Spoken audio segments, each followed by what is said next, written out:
Hello मेरे प्रिय विद्यार्थियों, स्वागत है आप सभी लोगों का अभी उन्हीं की क्लासेस में। तो चलिए मेरे प्रिय विद्यार्थियों, आज हम लोग पढ़ने वाले हैं कक्षा 10 के भौतिक विज्ञान का अध्याय जो प्रकाश का प्रवर्तन और अपवर्तन होता है उसके बारे में हम अध्ययन करेंगे। दोस्तों, इसके पिछले वीडियो में मैं पढ़ा चुका हूँ प्रकाश का प्रवर्तन क्या होता है। इसमें मैं आपको बताना चाहूंगा कि प्रकाश का अपवर्तन क्या होता है और प्रकाश के अपवर्तन के नियम क्या होते हैं। प्रकाश किरण कब अवलंब की तरफ झुकते हैं, कब क्या होते हैं, दो माध्यमों में प्रकाश का अपवर्तन कैसे होता है, इसके बारे में फुल निष्कर्ष किया जाएगा दोस्तों। तो चलिए दोस्तों शुरू करते हैं। सबसे पहले प्रकाश का अपवर्तन क्या होता है, प्रकाश के अपवर्तन की परिभाषा क्या होती है। तो सबसे पहले यानी से प्रकाश का अपवर्तन, प्रकाश का अपवर्तन क्या होता है। तो इस प्रकाश का अपवर्तन, तो इसमें क्या है, जब प्रकाश किरण किसी एक माध्यम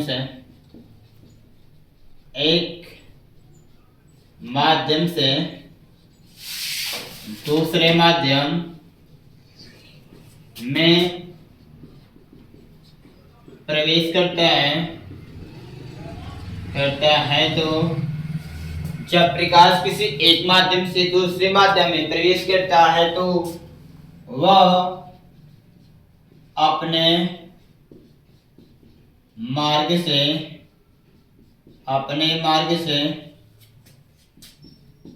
विचलित हो जाता है। तो प्रकाश किरण की इस घटना को, तो अपने मार्ग से विचलित होने की घटना को, या फिर प्रकाश किरण की इस घटना को, प्रकाश किरण के इस घटना को प्रकाश का अपवर्तन कहते हैं। प्रकाश का अपवर्तन कहते हैं, यानी कि जैसे आपके एग्जांपल्स आपने लिखे, फिगर समझिए। जैसे बहुत समझिए, जैसे यहाँ पे हमारे यहाँ दो माध्यम है, हमारे पास दो माध्यम है, ठीक है। जैसे मान लिया या एक माध्यम ऊपर विरल है, क्या विरल, अब विरल का मतलब वायु, विरल का मतलब और नीचे एक माध्यम है, इसका नाम है सघन। क्या नाम है? सघन। सघन का मतलब मान लेते हैं कांच है, क्या है? कांच, ठीक है। अब मान लेते हैं, तो आपको पता है प्रकाश किरण जहाँ आपतित कराते हैं वहां पे अभिलंब खींचते हैं। तो आप क्या करना है, आपको एक अभिलंब खींच लेना है। क्या करना है? यानी मान लेते हैं ये यहाँ पर आपको प्रकाश किरण आपतित कराना है, ये क्या है? अभिलंब है। क्या है? अभिलंब, ठीक है। सघन माध्यम जो होता है कांच, अब बताइए वायु है ना। जैसे आप ऐसे आंख से प्रकाश देखते तो तेज तेज दिखाई देता होगा, तेज, लेकिन चश्मा पहनने के बाद वो क्या होता है, थोड़ा कम दिखाई देता है। क्या इसका मतलब क्या है, जो चश्मा होता है उसमें कांच का होता है ना, तो कांच का प्रकाश की चाल वहां कम होती है, इसका तो प्रकाश को कम दिखाई देता है। इसका मतलब जो कांच है ये सघन माध्यम है। क्या है? सघन माध्यम, एक कांच है। क्या है? मान लिया गया कांच, ये पूरा कांच है। क्या है? पूरे कांच, ऊपर वायु, ऊपर एक क्या होता है, तो वायु से प्रकाश किरण, वायु से प्रकाश किरण आपको इस माध्यम से इस माध्यम में जा रही है, इस माध्यम से इस माध्यम में जा रही है। जो प्रकाश किरण आती है उसको बोलते हैं आपतित किरण। क्या बोलते हैं? आपतित किरण, आपतित किरण, ठीक है। उसको क्या बोलते हैं? परावर्तन का नियम क्या है कि जब प्रकाश किरण किसी एक माध्यम से दूसरे माध्यम में प्रवेश करता है, एक माध्यम से दूसरे माध्यम में प्रवेश करता है, तो अपने मार्ग से, तो वह अपने मार्ग से, अपने रास्ता से विचलित होगा। क्या होगा? विचलित मतलब हटेगा। क्या होगा? यानी कि इसका मार्ग यही है ना, तो इस पे नहीं जाएगा, यहाँ से हटेगा। क्या होगा? हटेगा। अब कहाँ जाएगा? अब कहाँ जाएगा? तो एक आप काम करना, वायु में प्रकाश की चाल होती है कि कांच में ज्यादा होती है? वायु में प्रकाश की चाल ज्यादा होती है कि कांच में ज्यादा होती है? वायु में प्रकाश की चाल ज्यादा होती है, कांच में कम होती है, कांच में कम होती है। तो जिस माध्यम में प्रकाश की चाल कम रहेगी उसमें अभिलंब की तरफ प्रकाश किरण झुकेगी, अभिलंब की तरफ प्रकाश किरण झुकेगी। एक ऑप्शन देता हूं, बाइक चला रहे हैं हम, ठीक है, खूब तेजी से घुमाव आता है, ब्रेक मारते हैं, बाइक स्लो होती है, और जब घूमते हैं तो अब क्या होते हैं, झुकते हैं कि उठते हैं? झुकते कि नहीं झुकते? तो आप झुकते कि नहीं झुकते? जब आप झुकेंगे तो इसका मतलब जब आपकी स्पीड कम हुई, बाइक की स्पीड कम हुई तो आप झुके।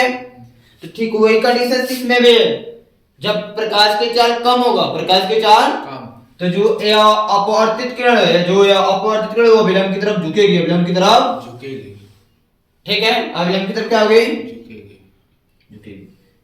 ऐसे जैसे ग्लास में पानी ले लो और उसमें एक पेंसिल रखो तो वो क्या होती है, पेंसिल चाहे कलम टूटी हुई दिखाई देती है, वो टूटी हुई दिखाई, टूटा नहीं होता है, वो टूटा नहीं होता है, वो आप कुछ इस तरह से दिखाई देगा, यहाँ से नीचे के ऐसे आएगा तो ऐसे नीचे दिखाई देता है। दरअसल पानी जो होता है उससे प्रकाश की चाल कम होती है, इस कारण वो हमको टूटा हुआ झुका हुआ दिखाई देता है। जिस सेंटर पर डालेंगे वहां अभिलंब खींच लो, वो ऐसे तिरछा ऐसे दिखाई देगा आपको कुछ इस तरह से।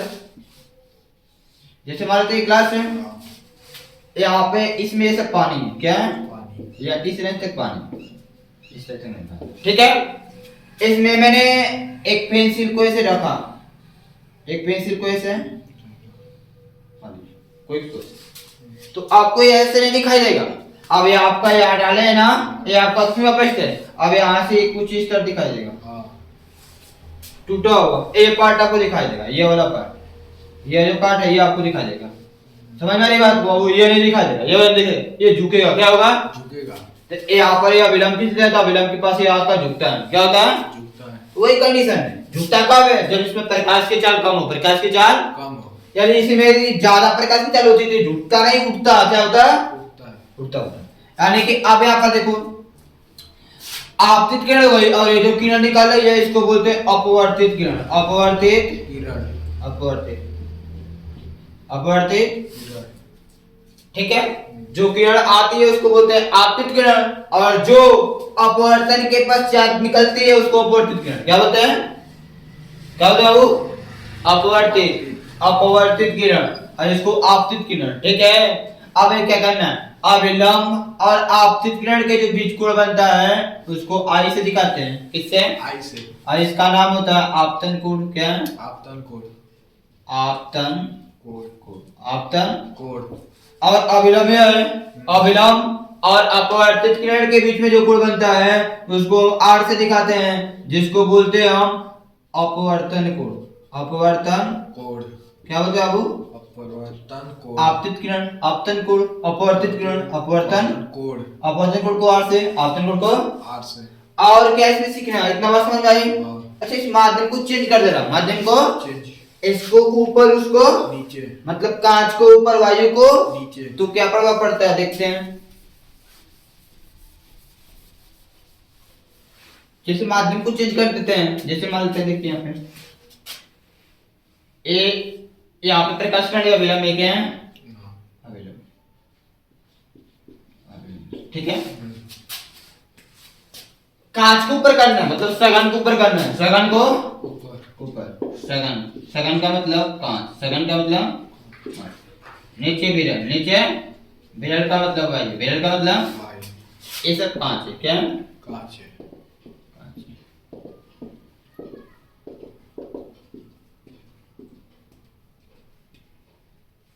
ठीक है। अब प्रकाश किरण क्या करना है, सघन से आपतित करना है, सघन से आपतित करना है, इसको ऐसे जाना चाहिए इसमें, बट ये क्या होगा, ये जो आ रही है इसको बोलते हैं आपतित किरण, आपतित किरण। और अब यहाँ से जाएगी तो क्या होगा, अब देखना है यही चीज, तो ये बताइए, ये बताइए। अब यहाँ से इसमें प्रकाश की चाल कम है, इसमें ज्यादा है, क्या कवाई में ज्यादा होती है, कहते हो ज्यादा होती है। जिस माध्यम में प्रकाश की चाल ज्यादा रहेगी उस माध्यम में जो प्रकाश किरण होगी और अभिलंब से दूर हटेगी, और अभिलंब से, यानी कि यह प्रकाश किरण है अपने मार्ग से विचलित हुई, क्या होगी? अपवर्तन बोलता है, प्रकाश का अपवर्तन का नियम बोलता है कि प्रकाश किरण एक माध्यम से दूसरे माध्यम में जाएगी तो अपने मार्ग से विचलित होगी। क्या होगी? विचलित होगी। अब विचलित होने का दो ही ऑप्शन है, या तो अविलंब के पास है या फिर अविलंब से दूर जाए। या तो अविलंब के पास है या फिर अविलंब से दूर जाए। अविलंब के पास कब आएगी? तो जिस माध्यम में आ रही है उस माध्यम की प्रकाश की चाल कम है। क्या है? कम है। तो अविलंब के पास आएगी, अविलंब के पास है। यदि जिस माध्यम में वो आ रही है उस माध्यम का प्रकाश की चाल ज्यादा है, प्रकाश की चाल ज्यादा है, तो अविलंब से दूर जाएगी। कहां जाएगा वो? विलंब से दूर जाएगी। इसको बोलते हैं, क्या बोलते हैं? अपवर्तित किरण। क्या बोलते हैं वो? अपवर्तित किरण। क्या लिख लो? अपवर्तित किरण। क्या बोलते हैं? अपवर्तित किरण। ठीक है। अविलंब और आपतित किरण के बीच में जो कोण बनता है वो आई, और आई का मतलब आपतन कोण। हमेशा हर जगह फिक्स होगा, लेकिन हम उसमें कुछ नहीं, वो आपतन कोण। क्या है? आपतन कोण। आपतन। और अविलंब और अपवर्तित किरण के बीच में जो कोण बनेगा उसको आर दिखाते हैं, इसका मतलब अपवर्तन कोण। क्या बोलते हैं? अपवर्तन कोण। अपवर्तन। अपवर्तन। ठीक है। हाँ। अपवर्तन की घटना में, अपवर्तन के घटना में बेबी कोण आई कोण आर के बराबर नहीं हो सकते हैं। कोण आई कोण आर के बराबर नहीं हो सकता। परावर्तन में होता था, परावर्तन में होता था, लेकिन अपवर्तन में नहीं होता। अपवर्तन में नहीं होता है। ठीक है। अपवर्तन में अब यहाँ पर कुछ आपको नोट कर लेना है, ये सब चीजें बातें, पहली बात है नोट कर लेना, ऐसे नोट कर लेना। नोट क्या करना है? कभी भी आपतन कोण आई अपवर्तन कोण आर के बराबर नहीं होता है। दूसरी चीज, पहली बात है वही, दूसरी चीज जब प्रकाश किरण विरल से सघन में जाए, जब प्रकाश विरल से सघन में, विरल से सघन में, विरल से, अब विरल से सघन का मतलब नहीं समझ रहे हो तो ऐसे समझ लीजिए, जब कोई प्रकाश किरण अधिकतम चाल से कम चाल वाले माध्यम में प्रवेश करे, अधिकतम चाल वाले माध्यम से कम चाल वाले माध्यम में प्रवेश करे, तो अधिकतम जिसमें चाल होती है, जिसकी ऐसा माध्यम जिसकी प्रकाश की चाल अधिक होती है उसको विरल बोलते हैं। क्या बोलते हैं? और ऐसा माध्यम जिसमें प्रकाश की चाल कम होती है, जिसमें प्रकाश की चाल उसको सघन बोलते हैं। क्या बोलते हैं? सघन बोलते हैं। ठीक है। तो विरल से सघन में जाएगी ना, तो विरल से सघन के लिए अब देखो अविलंब की तरफ झुका, अविलंब की तरफ इतना तो कोण कम हुआ कि नहीं हुआ है? इतना कोण कम हुआ है ना, तो कौन छोटा हुआ कौन बड़ा होगा? आई की देखो आई क्या होगा? बड़ा होगा। कोण आई क्या होगा? बड़ा। कोण आर से अपेक्षा क्या होगा? कोण आई बड़ा। यानी कि जब प्रकाश किरण अपवर्तन की घटना में जब प्रकाश किरण विरल से सघन हो जाती है, विरल से तो आपतन कोण आई बड़ा होता है, अपवर्तन कोण आर छोटा होता है। अपवर्तन कोण आर छोटा होता है। लेकिन इसी का अपोजिट तीसरी पॉइंट में हम लिख सकते हैं क्या चीज? कि जब प्रकाश सघन से विरल में जाए, ये सारी पेड़ के लिए सघन से विरल, सघन से विरल, सघन से विरल जा रही है, तो अब देखो ये अविलंब से दूर हटे कितने प्रकाश, इतना इतना इतना कोण बढ़ गया कि नहीं बढ़ गया? तो कौन ये बड़ा होगा कि ये बड़ा होगा? आर बड़ा होगा ना। इसका मतलब कि कोण आई जो होगा छोटा होगा किसके अपेक्षा? कोण, यानी कि जब प्रकाश किरण सघन से विरल में जाती है तो आपतन कोण आई छोटा होता है, अपवर्तन कोण बड़ा होता है, यानी कि अपवर्तन कोण आर से। तो यहाँ पे ये तीन बातें आपको, ठीक है बाबू, नोट करना है। क्या करना है? ठीक है। अब एक बात और नोट कर लेना है जो आपको किसी को कोई बताएगा नहीं। ठीक है। क्या बात नोट करना है? नोट ये करना है, जिस माध्यम का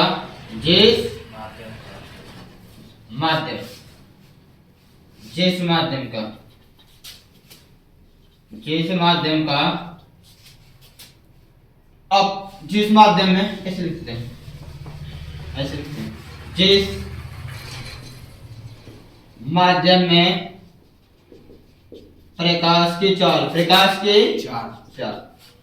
कम होती है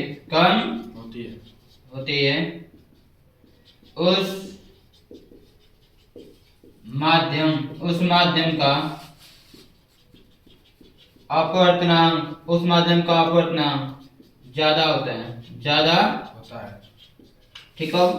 जिस माध्यम में प्रकाश की चाल कम होती है, प्रकाश की चाल जैसे एक विरल एक सघन, जब विरल माध्यम प्रकाश की चाल ज्यादा होगी, सघन में तब विरल माध्यम का अपवर्तनांक कम होगा। जिसमें प्रकाश की चाल क्या होती है बाबू, जिस माध्यम में प्रकाश की चाल कम होती है उसका अपवर्तनांक ज्यादा होता है। अपवर्तनांक पहली बात ये कर लेना नोट, और दूसरी बात ये नोट कर लो कि जिस माध्यम में प्रकाश की चाल ज्यादा होती है, प्रकाश की चाल ज्यादा होती है, प्रकाश की चाल ज्यादा होती है, उस माध्यम का अपवर्तनांक, उस माध्यम का अपवर्तनांक कम होता है। क्या होता है? कम होता है। क्या होता है बाबू? सिंपल। यानी मेरे कहने का मतलब है बाबू, जैसे दो माध्यम आपके सामने देखो, यहाँ पे विरल एक, तो विरल में प्रकाश की चाल ज्यादा है, तो जिसमें प्रकाश की चाल ज्यादा होगा उसका अपवर्तनांक कम होगा, उसका अपवर्तनांक कम होगा। जैसे सेकंड में कम है तो इसका अपवर्तनांक ज्यादा होगा, अपवर्तनांक ज्यादा होगा। तो एक और आपका प्रकाश के अपवर्तन की परिभाषा और फिगर है, समझना है, ठीक है? यानी कि प्रकाश की आप देख रहे हैं कि एक माध्यम से दूसरे माध्यम जाता है, अभिलंब की तरफ कभी झुक रही कभी उठ रही। एक बार इसको ध्यान से समझ लेते हैं, एक बार इसको ध्यान से देख लेते हैं, है क्या कि प्रकाश का अपवर्तन क्या होता है? जब प्रकाश किसी एक माध्यम से दूसरे माध्यम में प्रवेश करता है, एक माध्यम में दूसरे माध्यम में प्रवेश करे, दूसरे माध्यम में प्रवेश करे, तो क्या होता है? वो अपने मार्ग से विचलित होता है, अपने मार्ग से दूसरे माध्यम में रहता है, इसका मार्ग ये था लेकिन वहां से विचलित हुआ। अब विचलित होने का मतलब या तो अविलंब है, क्या बाबू? अविलंब का मतलब दोनों माध्यमों की सीमा पृष्ठ पर लंब डाला गया है, दोनों माध्यमों की सीमा पृष्ठ पर लंब डाला गया है। क्या गया है? लंब डाला गया है। लंब का मतलब 90 अंश का कोण बनाना, 90 अंश का। तो क्या हुआ है? अविलंब के अपने मार्ग से विचलित होता है, अपने मार्ग से विचलित, तो विचलित होने का मतलब वो तो या फिर उठेगा या तो दूर जाएगा या तो पास जाएगा, या तो अविलंब से दूर जाएगा या फिर पास। दो ही कंडीशन है, कब पास जाएगा कब दूर जाएगा, एक कन्फर्म करना। तो पास तब जाता है जिस माध्यम में प्रकाश की किरण प्रवेश करती है, यदि उस माध्यम में प्रकाश की चाल कम, जिस माध्यम में प्रकाश की किरण प्रवेश करती है यदि उस माध्यम में प्रकाश की चाल क्या हो, कम हो, तो जो प्रकाश किरण है वो अविलंब के पास जाएगी, अविलंब के पास, यानी अविलंब की ओर झुकेगी, अविलंब की ओर झुकेगी। लेकिन यदि उस माध्यम का प्रकाश की चाल ज्यादा हो, उस माध्यम में प्रकाश की चाल ज्यादा, तो वो अविलंब से दूर हटेगी, अविलंब से दूर हटेगी। बस दो ही बातें लिखना है, ठीक है? ये सब बात समझे। और क्या याद रखना है कि नोट में कि जो अपवर्तन की घटना में कभी भी आपतन कोण आई, अपवर्तन कोण r के बराबर कभी भी नहीं हो सकते। अब बात है कि विरल से सघन में प्रवेश कर रही है, विरल से, तो विरल माध्यम में का जो अपवर्तन कोण होगा बड़ा होगा अपवर्तन कोण की अपेक्षा। और इस सघन से विरल में है तो अपवर्तन कोण छोटा होगा, अपवर्तन कोण छोटा होगा। अरे अपवर्तन आपतन कोण है ना, आपतन कोण छोटा होगा किससे? अपवर्तन कोण से। किससे? इसका मतलब अपवर्तन कोण बड़ा होगा, अपवर्तन कोण। इतनी बात आपको याद रखना है, ठीक है? इसको नोट कीजिए। इसके बाद बता रहे हैं अपवर्तन का नियम क्या होता है, अपवर्तन का नियम।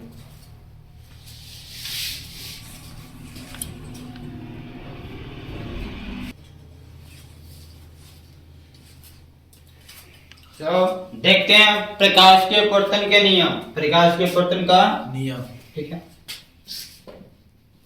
प्रकाश के अपवर्तन का नियम, अपवर्तन का नियम। प्रकाश के अपवर्तन का नियम क्या होता है? तो सबसे पहली पॉइंट क्या देखो, आपतित किरण, अपवर्तित किरण और अभिलंब, और तीनों एक ही तल में, एक नहीं, तीनों के पास में, तीनों आपतित किरण, अपवर्तित किरण और अविलंब, तीनों एक ही तल में होता है, एक ही तल में होता है कि नहीं है? इस तक परावर्तन का नियम, जिस तक अपवर्तन का नियम लिखना है। दूसरी पॉइंट,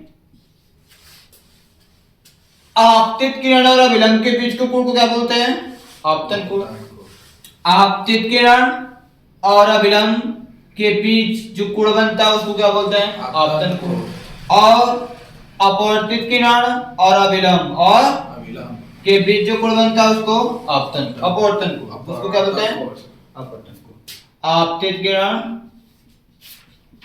आपतित किरण तथा अविलंब तथा अविलंब अविलंब के बीच के बीच बना कोड बना कोड कोड को क्या कहते हैं बाबू? बना कोड क्या बोलते हैं?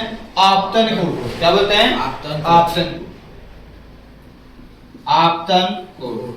आपतन कोड किससे दिखाएंगे? कोड आई से। किससे? कोड आई से। आपकी कोड आई तथा और क्या? ये तो कोड आई हो गया। और क्या? अपवर्तित किरण और अविलंब। अपवर्तित किरण और अविलंब। अपवर्तित किरण और अविलंब अविलंब के बीच के बीच बना कोड के बीच बना कोड बना कोड को इसके बीच में जो कोड बनता है तो क्या बोलते हैं? अपवर्तित किरण और आपतित किरण। और आपतित क्या है? अपवर्तित किरण और अविलंब। अपवर्तित किरण और अविलंब इसके बीच में जो कोड बनता है उसको क्या बोलते हैं? अपवर्तन कोड। क्या कहते हैं? अपवर्तन को अपवर्तन कोड। अपवर्तन कोड किससे दिखाते हैं? आर से। किससे दिखाते हैं? आर से। Small R. ठीक है। अपवर्तन कोड आर कहते हैं। अपवर्तन कोड आर। कोई प्रॉब्लम नहीं है? तीसरी चीज क्या है? हम लिख सकते हैं आपतन कोड की जा अपवर्तन कोड का अपवर्तन कोड की जो कानुपातिक नियतांक होता है। एक नियतांक का जैसे परिवर्तन के नियम लिखे थे उस तरह इसमें भी लिख सकते हैं। बस सावधानी क्या है कि परिवर्तन के नियम में sin i बटा sin r लिखे थे उसका एक नियतांक होता था लेकिन उसका मान निकाल सकते कितना था? 1। कितना? 1। क्योंकि वहां पर परिवर्तन के नियम में जो i होता था r के बराबर होता था। जैसे sin i बटे sin r कटकर 1 आता था लेकिन यहाँ पे बराबर नहीं है तो 1 नहीं आएगा। इसका मतलब कुछ आएगा। क्या क्या लिखेंगे? आपतन कोड के जा आपतन कोड के जा आपतन कोड के जा आपतन कोड के जा का मतलब sin। आपतन कोड का मतलब आई तथा अपवर्तन कोड की जा का मतलब sin। अपवर्तन कोड का मतलब r। अपवर्तन कोड का मतलब r का अनुपात एक नियतांक होता है। एक नियतांक होता है मतलब कि ए जो sin i बटे sin i बटे इसका अनुपात निकालते क्या आएगा? एक नियतांक। क्या आएगा? एक नियतांक होता है। क्या होता है? जिसको n से प्रदर्शित करते हैं। किससे? n से। n नियतांक। ठीक है। और क्या ये जो नियम है ना इसे स्नेल का नियम कहते हैं। स्नेल का नियम कहते हैं। स्नेल का नियम क्या होता है? sin i बटे sin r बराबर है यानी नियतांक sin i बटे sin r बराबर नियतांक को क्या बोलते हैं? स्नेल का नियम। स्नेल का नियम। इतनी बात परफेक्ट हुई। इतनी बात कंप्लीट हुई। कोई दिक्कत नहीं है। ठीक है। एक पॉइंट और देखिए ना बाबू। एक पॉइंट और देखिए। एक पॉइंट है आप अपने मन से लिख सकते हैं समझने के लिए। ठीक है। चौथी पॉइंट अपवर्तन की घटना में आपतन कोड आई अपवर्तन कोड